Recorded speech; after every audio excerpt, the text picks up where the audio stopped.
Always. And to our Assembly colleagues here, Joanne Downey, my colleague Valerie Huddle, Citizen Action, who's belling over there in the corner, Phyllis Salokad. So I thank all of you, and I look forward to seeing pay equity pass today.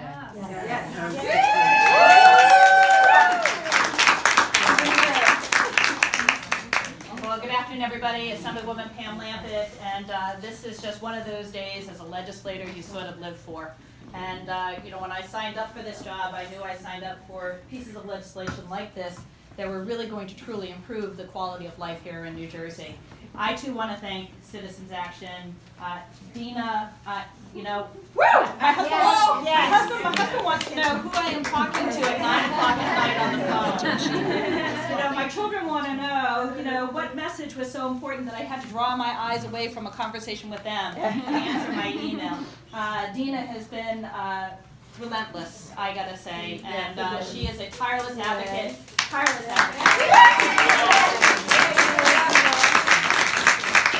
To rattle off all the names, I think the senator did a great job, but to rattle off just a few more. Anna Lilia, you just, you motivate me. In the corner with There with Phyllis, okay? Yep. You really motivate me. You help me be a better legislator, Okay. so thank you. But she doesn't have to put on Facebook that she followed me. I was so sorry! But you're such a great lady. She kept talking. There you go. And to my really good friend from AARP, because these pieces of legislation really embody all walks of life. These are the young families who are struggling to figure out how they're going to be able to take a day off to care for themselves, to care for their loved ones. This is the family who their young women are growing up, and they're growing up with hope in their eyes, and then they realize that maybe that first job that they get out of college is that first job where they get reduced pay from the man working next to them. And it's really the families who are now the caretakers who you need to take care of your loved ones, so you need to be able to take off that time. And truly, in retirement, if somebody does not earn their wage equal to men from the first job out of college, then their retirement is affected and the quality of their life is going to be affected here in New Jersey. So for all of those reasons, these pieces of legislation were truly worth fighting for. As the senator said, though, these are not perfect.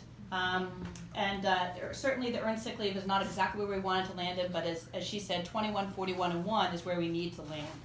I am so proud of pay equity. I am so proud that the state of New Jersey is going to be the model for other states to formulate and to move towards.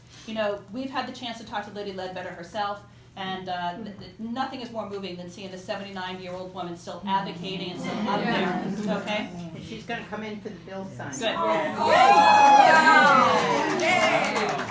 She is as passionate about the issue today as she was when it happened to her. But I can't do this alone. I need my partners in the Assembly. I've got Assemblywoman Joanne Downey here who'd like to say a few words, and Assemblywoman Valerie Huddle here who wants to say a few words as well, because really this truly is an effort to be able to rally together. We need more women. Yes. We need more women in office, and when we collaborate together like this, we feel that we can get more work done for New Jersey. But we're really happy with today. So Joanne. Just before Joanne, let me interject again. My co-prime sponsor on the pay equity bill was our Senate President, Steve Sweeney, who said he was going to come down here. He was here. He was. I thought maybe he saw these women in the room and he got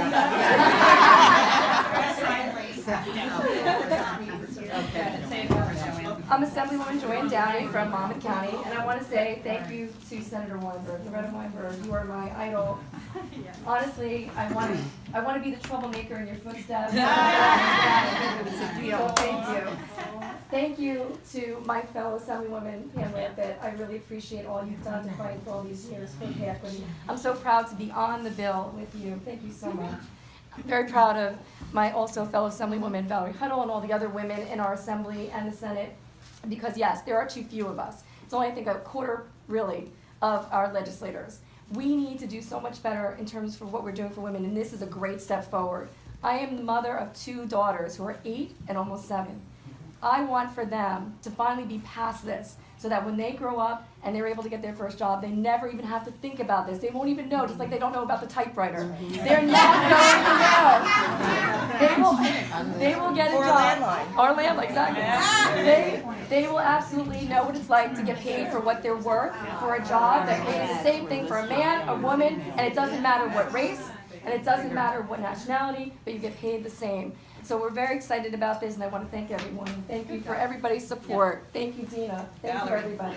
Thanks, Pam. First of all, I sat with Pam the other day in committee, and I think when we saw this bill pass unanimously in labor, I looked at Pam and she had tears in her eyes because we knew we would get it through committee, but to get it through unanimously in a bipartisan support, and I said, you know, it's also known now as a Diane B. Allen bill, right, pay equity bill, which should speak volumes about bipartisan support. Right. Because, you know, Republican women are also being discriminated against. And when we look at 80 cents on the dollar, we really think about it, because I think we spoke about why these how much cookies- it is. If you're getting less, let's say $10,000 than your male counterpart over your career, that is worth hundreds of thousands of dollars, not just 80 cents on the dollar. Add it up. So with that being said, you know, Pam and I and Joanne, and of course Loretta, but in the Assembly for years, we've been trying to get this done. And, you know, we were at the Planned Parenthood, I think the governor said, how many times did it take? What was it, how many times? 11. I have so many. Right. So this is probably the Pam, 10th time? I don't know. But I think when Governor Murphy had this, his executive orders, his first executive order, that speaks volumes, and he said, send us a bill. And of course, Pam, we've sent it many times before. And so this is the bill that's finally going to make this cookie whole. We were just going to find my other co-prime. I have one thing. Okay. My